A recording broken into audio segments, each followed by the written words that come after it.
بسم اللہ الرحمن الرحیم۔ میری مفتی صاحب، میری خالہ کی طبیعت اچانک خراب ہو گئی ہے، وہ بہکی بہکی باتیں کر رہی ہیں، کیا کیا جائے؟ دل سے دعا ہے بھائی، اللہ شفا دے۔ تو یہ تو ڈاکٹر کو فوراً دکھائیں۔ جب دوبارہ تالا کھولتا ہے تو لوگ حلوات جلاتے ہیں، موبائل یا برکت کر کے، کیا سمجھ میں نہیں آ رہا، رائٹنگ صحیح لکھا کریں یار، پڑھ تو لوں گا لیکن ٹائم کتنا لگے گا۔ سعید بھائی کا انڈا موڑ پہ ایکسیڈنٹ ہوا ہے، آئی سی یو میں ہے، دعا کی درخواست ہے، اللہ تعالیٰ شفا عطا فرمائے۔ بھائی دل سے دعا ہے۔ مفتی صاحب، آپ کے اور مولانا منظور مینگل کے درمیان کیا گفتگو ہوئی تاکہ لوگ خوش ہو جائیں کہ علماء آپس میں ایک ہیں؟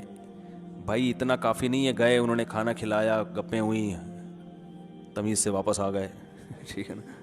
تو اچھے تعلقات ہیں تبھی تو گئے، اگر انہوں نے دعوت کی، انہوں نے کھانا کھلایا تو لوگ مجھے اپریشیٹ کر رہے ہیں، آپ گئے، آپ کا بڑا حوصلہ ہے۔ حوصلہ ان کا ہے کہ انہوں نے کھانا کھلایا، ہمیں اندر گھسنے دے دیا اور دعوت کی، بڑی خاندانی قسم کی دعوت۔ بس یہی باتیں ہوئیں، شادیوں کی بھی باتیں ہوئیں۔